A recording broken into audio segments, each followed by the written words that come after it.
آپ نہیں سمجھتے کہ علماء میں خوف خدا ہے؟ خوف خدا بہت کم لوگوں میں ہے، اور بعض لوگوں نے اپنے آپ کو نا خود ایک دل میں سیٹسفائی کر لیا ہے کہ زندگی موت کی کشمکش ہے، میرے پاس کوئی ہنر نہیں ہے، میں نے اگر یہ مسجد چھوڑ دی تو مجھے کوئی رکھے گا نہیں، میں کیا کروں، میرے بیوی بچوں کا کیا بنے گا. تو وہ کہتے ہیں بھائی اس حالت میں تو کلمہ کفر بھی بولا جا سکتا ہے، چلیں ہم ایک دل میں اپنے آپ کو ٹھیک کر لیتے ہیں، باقی اللہ تعالیٰ کو جسٹیفائی کر لیں. میں اس بات کے اوپر نا قطعی طور پہ یقین نہ کرتا کہ مرزا صاحب جو ہے یہ کیا کہہ رہے ہیں. میں ایمانداری سے کہہ رہا ہوں، اگر میں نے اپنے کانوں سے یہ سنا نہ ہوتا کہ ہم بہت سے علماء کو کہتے ہیں جب کہ نماز آپ ایک دوسرے کے ساتھ پڑھ لیں گے تو وہ آن ایئر یہ کہہ دیتے ہیں کہ ہاں کر لیتے ہیں، لیکن جب پھر پروگرام ختم ہوتا ہے اور انہیں کہتے ہیں حضور اقدس نماز کا وقت ہے تو آپ نماز پڑھ کے جائیے، تو کہتے ہیں میں اپنے مدرسے جا کے پڑھ لوں گا. حضور اقدس ایک لفظ ہم نے بنایا ہوا ہے تقلید کرنا، امام کو ماننا. اب ہمارے ایک زمانہ تھا، آپ یہ بہتر سمجھتے ہیں کہ خانہ کعبہ کے اندر بھی چار جو تھے وہ مصلے جو تھے وہ بچھے جاتے تھے، بلکہ اس کے تو تصویری ثبوت جو ہیں موجود ہے، وہ بھی موجود ہیں. تو یہ اگر وہاں پہ خانہ کعبہ میں یہ موجود تھے تو ایک تو یہ بات کہ وہ وہاں سے پھر چلے کیوں گئے؟ اگر خانہ کعبہ میں تو وہ صحیح ہی ہونے چاہیے. دوسری بات یہ کہ تقلید کرنے میں آخر برائی کیوں ہے؟ اگر آپ اچھے ہیں تو میں آپ کو فالو کر رہا ہوں، تقلید تو ہو رہی ہے نا. جی یہ تقلید یہ نہیں ہے، اس طرح کی تقلید اگر آپ کرنا چاہ رہے ہیں نا تو ضرور کریں. تقلید کا جو لفظی مطلب ہے وہ یہ ہے بغیر دلیل کے کسی بات کو ماننا. میں اللہ اور اللہ کے رسول کی بات کو بغیر دلیل کے مان، بس یہی تو ہمارا جھگڑا ہے. دیکھیں یہ اتنا نٹوریس ورڈ تھا کہ قرآن میں نبی علیہ السلام کے لیے تقلید کا ورڈ نہیں آیا، اتباع رسول، اطاعت رسول کا آیا. اور بلکہ سورہ یوسف میں ہے کہ اے نبی تم فرماؤ میں اور میرے ساتھی علی وجہ بصیرت اس دین پہ چل رہے ہیں، اندھے بن کے نہیں چل رہے. پھر سورہ الفرقان میں ہے کہ ہمارے بندوں کی نشانی یہ ہے کہ وہ اندھے اور بہرے ہو کر آیات کے اوپر نہیں گرتے.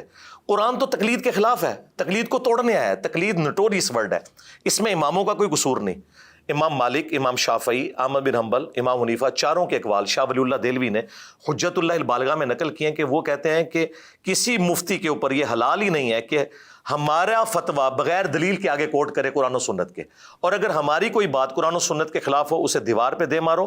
اور امام مالک کا قول ساتھ نقل کیا ہے کہ اس صاحب قبر صلی اللہ علیہ وآلہ وسلم کے علاوہ دنیا میں کوئی ایسا شخص نہیں جس کی ہر بات مقبول. امام مالک نے کبھی کہا کہ مالکی بنو، یا امام شافعی نے کبھی کہا کہ شافعی کرو. آپ بھی قرآن و سنت سے علم حاصل کریں. انہوں نے ایکسپرٹ اوپینین دیا ہے اجتہادی مسائل کے اندر جو آج کل obsolete ہو چکے ہیں. سرکار آج امام مالک تو آپ کو ویڈیو کیمرے کا مسئلہ، انتقال خون کا مسئلہ، پوسٹ مارٹم کا مسئلہ، کینگرو حلال ہے یا حرام، زرافہ حلال ہے یا حرام، نہیں یہ تو ہم بتائیں گے. ظاہر ہے اجتہاد اسلام کی خوبصورتی ہے کہ قیامت تک اجتہاد جاری ہے، اور جو عقائد ہیں وہ تو فکس ہیں. ان اماموں نے بہت کیا فرق ہے ان میں؟ فرق کیا ہے؟ عقائد کیا، کس چیز کو عقیدہ کس چیز کو کرے؟ عقیدے بھی ہر مسلک کے اپنے اپنے عقیدے فرق. عقیدے یہ فرق بعد میں. آج اگر آپ حنفیوں سے پوچھیں کہ دیوبند اور بریلویوں کے عقیدے امام حنیفہ سے ثابت کریں، آپ حیران ہو جائیں گے. شاید آپ کے لیے اسٹانشنگ بات ہو. وہ کہتے ہیں ہم امام حنیفہ کو عقیدوں میں فالو نہیں کرتے، ہم تو فقہ میں فالو کرتے ہیں. ہم کہتے ہیں یعنی کہ قانون میں فالو کرتے ہیں، عقیدے میں فالو، جی فروع میں کرتے ہیں، اصول میں نہیں کرتے. اصول کہتے ہیں عقیدے کو، اصل جو ہے جڑ درخت کی، جی، اور فروع تو اوپر والی چیزیں ہیں. فروع میں فالو کر رہے ہیں، اصول وہ کہتے ہیں اصول میں ہم ماتوریدی اور اشعری ہیں اور قرآن و سنت سے دلائل کو لے کے چلتے ہیں. بلکہ وہ تو کہتے ہیں کہ اصول میں تقلید کرنا حرام ہے، دلائل کی روشنی میں فیصلہ کرنا تو چاہیے. پھر تقلید کیوں کرتے ہیں؟ تقلید کہتے ہیں ہم فروع میں کر رہے ہیں کیونکہ ہمارا اتنا علم نہیں کہ ہم ڈیٹیکٹ کر سکیں. بھائی آج کے جو مسائل ہیں 90% وہ تو آج کے دور، لیکن یہ بات تو درست ان کی ہے نا، یہ تو آپ کو ماننا پڑے گی، کیونکہ ممبر جو ہے یہ باواضح بلند کہتا ہے کہ قرآن کو آپ سیدھا سیدھا خود نہیں پڑھ سکتے، آپ گمراہ ہو جائیں گے. جی یہ کہہ رہے ہیں. کیوں ہو جاؤں؟ جی اگر مجھے تقلید کرنی ہی چاہیے. اگر یہ بات قرآن میں کہیں موجود ہے کہ قرآن ڈائریکٹ پڑھنے سے کوئی گمراہ ہوتا ہے تو ہمارے سامنے لے کے آئیں. قرآن تو کہہ رہا ہے وَلَقَدْ يَسَّرْنَا الْقُرْآنَ لِلذِّكْرِ فَهَلْ مِن مُدَّكِرٍ. قرآن کو نصیحت کے لیے آسان کر دیا ہے کوئی سمجھنے والا. ہاں جو دقیق مسائل ہیں نا وہ تو علماء کو بھی نہیں پتا. مجھے بتائیں ایسٹرونومی کی فیلڈ نہیں، اچھا اسی جیولوجی کی فیلڈ نہیں، ایمبریولوجی کی فیلڈ نہیں، تو کیا اب ہم علماء کو جاہل کہیں؟ ایمبریولوجی میں جو تھے وہ مودودی صاحب نے بھی غلطی کی تھی جو بعد میں ٹھیک ہوئی. جی جی جی، اور پانی سے جی جی جی انہوں نے جی علق والا جو تھا. ہاں جی. تو دیکھیں وقت کے ساتھ لوگ لرن کرتے ہیں. ٹھیک ہے، ہم نے سائنس کے علم کے ذریعے چیزیں لرن کی. اب دیکھیں امام غزالی کہہ رہے ہیں کہ جو زمین ہے اس کے مقابلے پہ سورج 60 گنا بڑا ہے، لیکن آج ہمارے بچے کو بھی پتا ہے 13 لاکھ گنا بڑا ہے.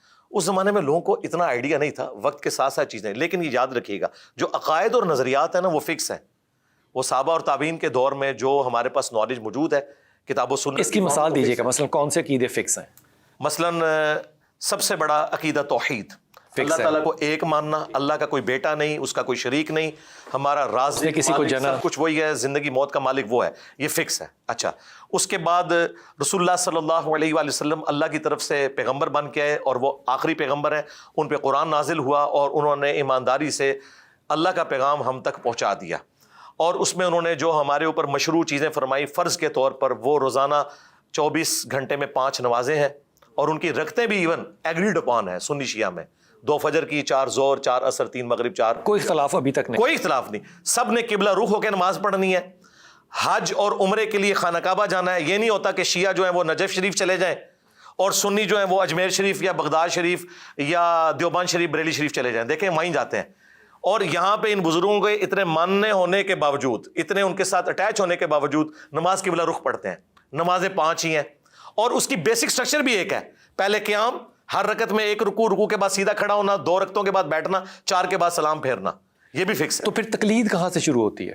تقلید یہ کہتے ہیں کہ جی جو ایسے مسائل ہیں جو قرآن و سنت نے واضح بیان نہیں کیے, مثلاً جو یہ کہہ رہے ہیں نا واضح بیان نہیں کیا, ہمارے نزدیک وہ واضح بیان ہے. ہاں جی, مثلاً مثال کے طور پر اب امام ابو حنیفہ رحمۃ اللہ علیہ نے ایک ڈاکٹرن کھڑی کر لی کہ جسم سے نکلنے والی جو ناپاک چیز ہے وہ وضو توڑ دے گی. ٹھیک, اور وائس ورسا, جو چیز وضو توڑتی ہے وہ ناپاک ہے. اس کی بنیاد کے اوپر انہوں نے خون کو ناپاک ڈکلیئر کر دیا, اور خون کے نکلنے پر وضو لازم بتایا. جبکہ امام شافعی کا موقف ہے کہ خون پاک ہے, اس کا صرف پینا حرام ہے. قرآن میں جو 4 جگہ پہ حرام ہے, ناپاک نہیں ہے. ناپاک نہیں ہے. ہاں ظاہر ہے صحابہ کی زندگی جنگوں سے عبارت تھی. مجھے بتائیے اس زمانے میں کون سی ایسی ادویات تھیں, لوگ ہر وقت اسی چیز میں ہی پڑے رہتے کہ وہ اپنے کپڑے ہی بدلتے رہتے. پھر تو جنگ میں نماز بھی تو وہ خون کے ساتھ جی پڑھتے تھے. اچھا, امام حسین یہ کہتے ہیں جی ہمارے امام صاحب نے بتایا, ہم کہتے ہیں ابو داؤد میں حدیث ہے کہ ایک صحابی پیرے کے اوپر تھے, انہیں تیر لگتے رہے اور وہ نماز پڑھتے رہے. جی نماز پڑھتے رہے. انہوں نے کہا آیت شروع کر لی تھی, میں چھوڑ رہا میں اس کو چھوڑ. ہاں دیکھیں اسی طریقے سے. اچھا, یہ میں نے امام حنیفہ کی غلطی ہائی لائٹ کی نا. امام شافعی کی غلطی دیکھیں, جس کی وجہ سے آج کروڑوں مسلمان تکلیف کاٹ رہے ہیں. انڈونیشیا اور ملیشیا کے لوگ وہ شافعی ہیں, وہاں آپ حاجو بنے پہ دیکھیں کہ ان کے عورتوں نے دستانے پہنے ہوتے ہیں, کیونکہ ان کے نزدیک اگر بیوی کو خاوند ہاتھ لگا لے تو وضو ٹوٹ گیا, تو اس لیے انہوں نے دستانے سخت گرمیوں میں پہنے ہوتے ہیں کہ ہمارا وضو نہ ٹوٹ جائے. ایک غلط بات انہوں نے اخذ کر لی, اور بخاری مسلم حدیث ہے, اما عائشہ کہتی ہیں ان دنوں ہمارے گھروں میں چراغ نہیں ہوتے تھے, حجرہ تنگ تھا, نبی علیہ السلام نوافل ادا کرتے تھے, جب سجدے میں جانے لگتے میں پاؤں سمیٹ لیتے. کیا خوبصورت ہے. بالکل. امام بخاری نے دیکھیں, یہ لوگ کہتے ہیں امام بخاری شافعی تھے, امام بخاری نے نہ امام شافعی کی غلطیوں پہ سے کوئی صرف نظر کیا, نہ 300 جگہ امام حنیفہ کا انہوں نے رد کیا کہ یہ ان کے مسائل. اچھا, یہ بدنیتی سے نہیں ہوا, ان تک اس وقت ذخیرہ احادیث اتنا پہنچا نہیں تھا. اور دیکھیں وہ بری الذمہ ہے, وہ کہہ رہے ہیں بعد میں اگر آپ کو کوئی چیز مل جائے. امام ابو یوسف اور امام محمد نے آلموسٹ 40% سے زیادہ مسائل امام حنیفہ کے چھوڑ دیے ہیں, بعد میں احادیث مل گئی. عقیقے کا مسئلہ امام حنیفہ نہیں مانتے تھے, یہ مانتے ہیں. مدینے کو حرم امام حنیفہ نہیں مانتے تھے, یہ لوگ مانتے ہیں. شوال کے 6 روزے امام مالک بھی کہتے ہیں کہ میں نے کسی کو 6 روزے رکھتے ہوئے نہیں دیکھا. یہ سارا اختلاف ان سطحی باتوں پر ہے. جی انہی باتوں پہ ہے. ظاہر ہے بعد میں یہ جو آج آپ بڑا اختلاف دے رہے ہیں نا عقیدے کا, بریلوی دیوبندی اہل حدیث, یہ جو اختلاف ہے نا جی, یہ پچھلے 150-200 سال کی پیداوار ہے, جس پہ بڑے لیول کو کافر سمجھتا ہوں یا کافر کہتا ہوں. بالکل. اچھا, اس پہلے لوگ کافر نہیں سمجھتے تھے, پہلے نہیں سمجھتے, بالکل نہیں سمجھتے تھے. اچھا, یہ 4 جو مسلح تھے یہ اٹھائے کیوں گئے؟ دیکھیں یہ 4 مسلح 1517 میں سلطنت عثمانیہ نے ڈالے, اور 1917 میں 400 سال بعد یہ بدعت ختم ہوئی. بدعت میں اس لیے کہہ رہا ہوں کہ ان سے پہلے کے جو 600-700 سال کے مسلمان تھے وہاں بھی نماز ہوئی نا. ٹھیک ہے. اچھا, پھر یہ 4 مسلح تھے, اور پیرلل میں یہ چاروں اپنی الگ الگ نماز پڑھتے تھے. اچھا, اور آپ کو حیرانگی ہوگی, انہوں نے فقہ کی کتابوں میں لکھا ہوا ہے کہ حنفی کی نماز شافعی کے پیچھے نہیں ہوتی, کیونکہ شافعی کہتا ہے خون نکلنے سے وضو نہیں ٹوٹتا, ہمارے نزدیک ٹوٹ جاتا ہے, ہو سکتا ہے امام کا خون نکلا ہو. دیکھو یہ ان چکروں میں پڑے ہوئے ہیں. اچھا, یہ اٹھائے کیسے گئے؟ یہ اللہ تعالیٰ کی طرف سے ظاہر ہے ہر عروج کو زوال ہے. آلموسٹ 600 سال کے بعد جو سلطنت عثمانی ہے, ویسے تو ان کا جو گولڈن پیریڈ ہے وہ 400 سال ہے, لیکن آلموسٹ یہ 600 سال کے اوپر پھیلی ہوئی ہے.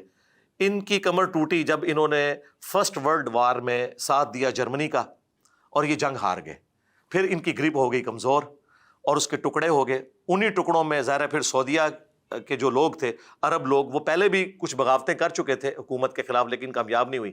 لیکن پھر انگریزوں کی مدد سے یہ چیز کامیاب ہوئی. لیکن اس شر میں سے خیر یہ نکلا کہ انہوں نے مسلح اٹھا کے مقام ابراہیم پہ کھڑا کیا امام کعبہ کو، سنت کو اسٹیبلش کرنا۔ میں نے حدیث پڑھی ہے، مجھے صحیح کیجیے گا اگر یہ صحیح ہے، اللہ تعالیٰ کے رسول نے صلی اللہ علیہ وسلم نے فرمایا کہ وقت آخر کی بہت سی نشانیاں بتائیں، ان میں سے ایک نشانی یہ بتائی کہ علماء کرام جو ہیں وہ اپنے علم سے نہیں اپنے لباس سے پہچانے جائیں گے۔ تو ہماری علماء تک یہ بات نہیں پہنچی؟ پتہ نہیں، اس کا تو مجھے نہیں پتا، لیکن ابو داؤد میں ایک حدیث ہے کہ جو دنیا میں شہرت کا لباس پہنے گا اللہ اسے ذلت کا لباس پہنائے گا، یہ حدیث تو موجود ہے۔ باقی قرب قیامت کی ایک نشانی یہ ہے کہ بخاری مسلم میں حدیث ہے قرب قیامت میں دین سمٹ کے مکے اور مدینے میں آ جائے گا، اور یہاں کے لوگ کہتے ہیں امام کعبہ کے پیچھے نماز نہیں ہوتی۔ ابھی کتنی حیران کن بات ہے۔ ایسا وقت بھی مسلمانوں نے دیکھا ہے جس میں کہ ہمارا عروج تھا، اس پہ کوئی دو رائے نہیں ہے، لیکن پھر ہم نے وہ بھی وقت دیکھا کہ جب یہی بیت الحکمہ جس کا کہ انجینئر صاحب ذکر کر رہے ہیں، اس کو تباہ کیا گیا، اس کی کتابوں کو جلایا گیا، اور پھر یہاں پہ اتنا خون مسلمانوں کا بہا کہ اس میں گھوڑوں کی ٹاپیں جب پڑتی تھی تو اس سے چھینٹیں اٹھتی تھیں۔ اس کی وجہ کیا تھی؟ مختلف روایتوں میں جو وجہ آئی اس میں ایک وجہ یہ تھی کہ مسلمانوں کی فکر صرف اتنی تھی اس وقت کہ ایک سوئی کے نکے کے اوپر 40 فرشتے بیٹھیں گے یا 70 بیٹھیں گے۔ اگر یہی فروعی مسائل اس طرح سے رہے آج بھی تو پھر مسلمانوں کا مستقبل کیسا ہوگا؟